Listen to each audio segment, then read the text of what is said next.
정치란 국민의 삶을 개선하는 것이 가장 본연의 책무고, 정치는 정치인들이 하는 것처럼 외견상 보이긴 하지만 결국은 국민이 하는 것입니다.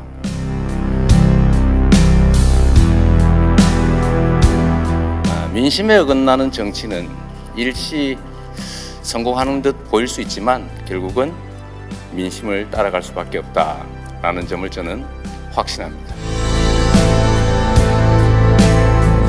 전 세계적으로 사실 경제 상황이 매우 어렵습니다. 경제 상황이 어려운 제일 큰 이유는 역시 불공정함과 엄청난 격차 때문이다라고 저는 생각합니다. 역사적으로 보더라도 우리가 가진 자산과 기회들이 공평하게 배분될 때 그 나라는 흥했습니다. 그래서 공정한 기회, 공정한 경쟁 질서, 공정한 배분, 이것은 시대를 막론하고 또 지역을 막론하고 정말로 중요한 가치다라는 생각을 합니다. 대한민국에서는 그에 더해서 특별한 문제가 하나 더 있습니다. 희소한 국토 자원이 지나치게 특정 소수한테 집중이 되고 그것이 치부의 수단이 되면서 부동산 공화국 또는 불로소득 공화국으로 불려지기 시작했습니다. 초등학생들의 꿈이 과거에는 대통령 또는 파일럿, 과학자, 고고학자, 작가 이런 것이었다면 최근에는 저물주 위에 있는 건물주가 되는 것이 꿈이 되었다고 합니다.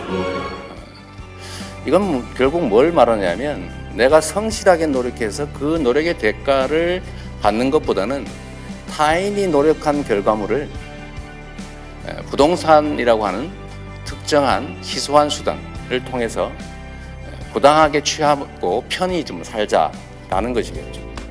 우리 사회 구성원들이 진지한 노력보다는 타인의 노력의 결과물에 집착한다면 우리 사회가 발전할 수 있겠습니까? 결국 침체할 수밖에 없죠. 1년 국민 총생산의 약 4분의 1에 해당하는 약 400조 가까운 부동산 불로소득이 발생하고 있습니다.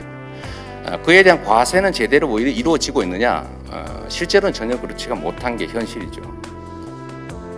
어떤 정책을 설계할 때 그 정책은 반드시 찬성하는 사람, 또 거기에 혜택 보는 사람이 있게 마련이고, 또 반대쪽으로는 불평을 가진 사람, 손실을 입는 사람이 있습니다. 이 양자를 합리적으로 잘 조정하게 하는 것, 그리고 이들이 타협을 통해서 바람직한 새로운 질서를 만들어 나가는 것, 그게 바로 이제 우리가 해야 될 일이라고 생각합니다. 우리 대한민국 사회의 큰 문제들로 대개는 불평등, 격차, 또 가처분 소득의 상대적 감소로 인한 저성장, 또 경기 침체 이런 것들이 있습니다. 또 전 세계적으로 당면하고 있는 소위 제4차 산업혁명을 통한 일자리 감소, 이 문제에 대해서도 어떤 대안을 마련해야 되는 것 아니냐는 논의가 있습니다. 결국은 기본소득에 관한 논의가 이루어지게 됐고, 또 한편으로 이 기본소득의 재원을 어떻게 마련할 것이냐라는 이제 논의 속에서 결국 우리 모두가 가지고 있는 공통의 자산, 소위 공유자산에서 생겨나는 불로소득을 재원으로 하는 것이 가장 바람직하지 않겠냐는 논의가 있었습니다.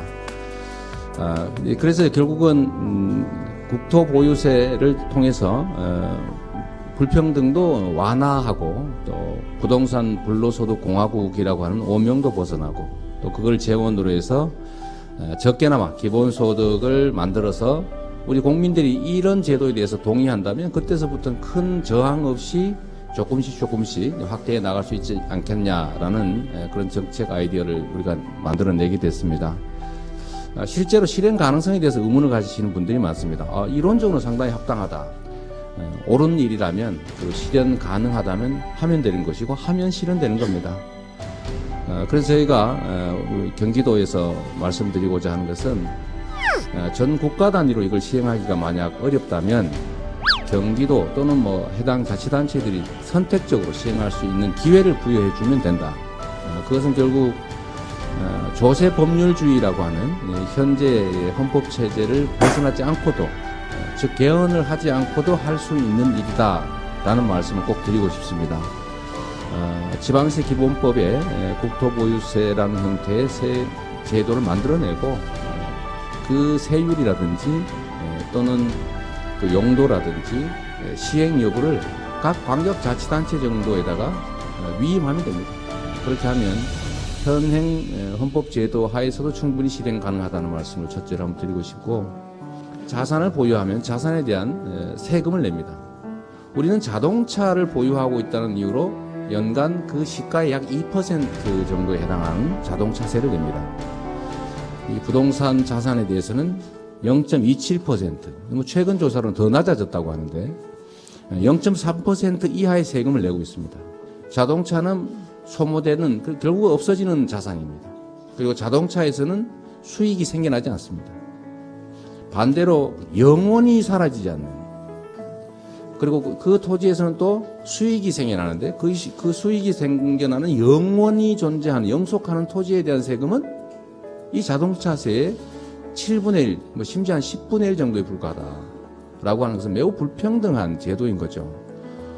그런데 또 하나의 차이가 있습니다. 이 토지와 자동차는 어떤 차이가 있느냐? 토지는 소수의 부자들만 가지고 있다는 것이죠. 자동차는 서민들이 가지고 있습니다. 결국은 영속하지 않고 소모되고 수익도 없는 자동차세의 세율은 높고, 영속하면서도 수익까지 나는 부동산에 대한 세율이 낮은 진짜 이유는 결국 소수의 부동산 소유자들이 정책 결정에 집중적으로 관여했기 때문이 아니냐는 의심을 가질 수밖에 없는 거죠. 모두가 함께 사는 세상에서는 모두에게 이익되는 방향으로, 다수에게 이익되는 방향으로 제도가 설계되어야 된다는 겁니다. 이런 것도 한번 해봤으면 싶습니다. 우리가 주식회사의 주식을 가지고 있으면 공직자가 거기에 영향을 미칠 수 있기 때문에 주식을 백지 신탁하게 합니다. 부동산에 영향을 미칠 수 있는 권한을 가진 공직자라면 꼭 필요한 부동산 외에는 역시 백지 신탁하는 부동산 백지 신탁제도 같은 것도 한번 우리가 논의는 해볼 필요가 있지 않느냐라는 생각을 하게 되는 겁니다. 이런 게 좀 국민적 논의로 좀 확대되고 각 지방자치단체가 선택해서 시행할 수 있게 해준다면 우리 경기도에서 선도적으로 제가 경기도민을 설득해서 그 동의하에 꼭 시행해보고 이게 타당한 제도라는 점을 증명해서 대한민국 전국으로 확대해보고 싶습니다.